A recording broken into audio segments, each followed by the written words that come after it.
Kerajaan Mataram kuno, atau dikenal Kerajaan Medang, adalah kelanjutan dari Kerajaan Kalingga di Jawa Tengah yang berdiri sekitar abad ke-8 yang kemudian pindah ke Jawa Timur pada abad ke-10. Lokasinya di pedalaman Jawa Tengah, di daerah yang banyak dialiri sungai. Daerah ini juga dikelilingi oleh pegunungan. Sumber tertulis kerajaan ini adalah Prasasti Canggal, Prasasti Mantiasih, Prasasti Kalasan, dan Prasasti Klurak. Sanjaya dianggap sebagai pendiri dinasti Sanjaya dan berkuasa dalam kurun waktu yang panjang. Keadaan sosial dan politik. Pengganti Sanjaya adalah Rakai Panangkaran. Diduga kuat saat pemerintahan Rakai Panangkaran, dinasti Sailendra dari Sriwijaya menguasai Mataram dan menjadikan Raja dinasti Sanjaya sebagai raja bawahan. Ada 3 bukti sejarah. Yang pertama, Prasasti Kalasan pada tahun 778 Masehi. Rakai Panangkaran diperintah Maharaja Wisnu dari dinasti Sailendra untuk membangun Candi Kalasan. Rakai Panangkaran disebut Sailendra Wangsatikala atau permata dinasti Sailendra. Yang kedua, Prasasti Kota Kapur menyebut Sriwijaya menguasai Sumatera bagian selatan dan pernah menyerang bumi Jawa karena tidak mau tunduk. Mataram kemungkinan ikut dikuasai. Yang ketiga, Prasasti Mantiasih. Pada masa Rakai Panangkaran, banyak dibangun candi Buddha, yakni Candi Kalasan, Candi Sewu, dan Candi Pelosan, menunjukkan pengaruh Sriwijaya. Namun, toleransi beragama tetap terjaga di Mataram. Setelah Rakai Panangkaran, Mataram diperintah oleh Raja Dharmanindra dari dinasti Sailendra pada tahun 782 hingga 812 Masehi. Setelah Dharmanindra, kekuasaan diwariskan kepada Raja Samaragrawira yang memiliki 2 putra, yakni Samaratungga dan Balaputra Dewa. Pada masa pemerintah Samaratungga, Candi Borobudur dibangun. Samaratungga menikah dengan putri Raja Darmasetu dari Sriwijaya yang melahirkan Pramodawardhani.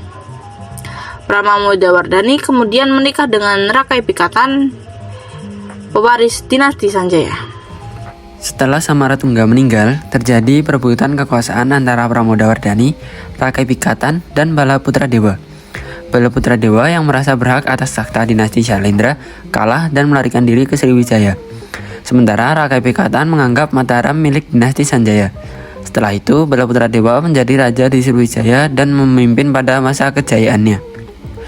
Di bawah Rakai Pikatan, Mataram meluas dan membangun Candi Prambanan. Setelah Rakai Pikatan, penguasa Mataram berganti-ganti termasuk Rakai Kayuwangi, Rakai Watuhumalang, Dyah Balitung, Daksa, Tulodong, dan Wawa, yang merupakan raja terakhir dinasti Sanjaya. Masyarakat pada masa ini banyak bertani dengan sistem irigasi yang maju.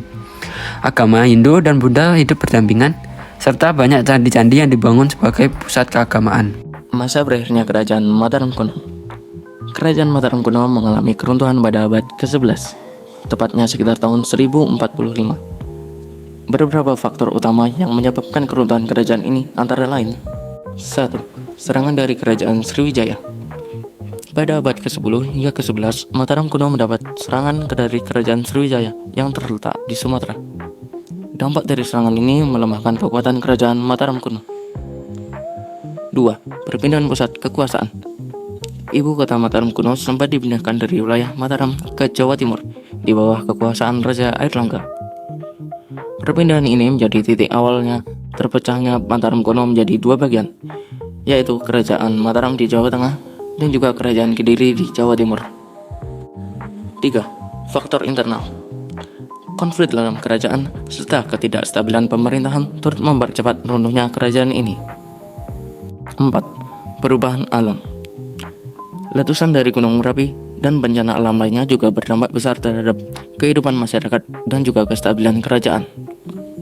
Sumber mengenai Mataram kuno tertulis dalam Prasasti Canggal dan Prasasti Mantiasih. Prasasti Canggal didirikan tahun 732 Masehi, ditulis dalam bahasa Sanskerta dengan huruf Pallawa. Kedua prasasti tersebut menyebutkan raja yang bernama Sanjaya yang memeluk agama Siwa atau Hindu. Sanjaya membangun kuil pemujaan kepada Dewa Siwa yang berbentuk candi dengan hiasan patung lembu.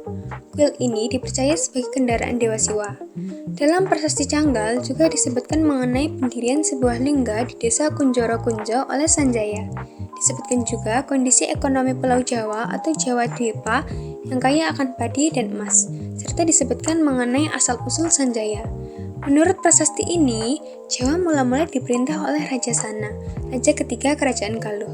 Setelah meninggal, ia digantikan oleh putranya yaitu Sanjaya. Sanjaya menciptakan pemerintahan yang aman, makmur, dan sentosa. Prasasti Mantiasi dibuat pada tahun 907 Masehi, ditulis dalam bahasa Jawa kuno dengan aksara Jawa kuno. Prasasti ini dikeluarkan oleh Rakai Watukuro Dyah Balitung, seorang raja dari Wangsa Sanjaya. Isinya menyebutkan daftar raja-raja Mataram kuno sebelum masa pemerintahannya, dimulai dari Sanjaya hingga Balitung sendiri.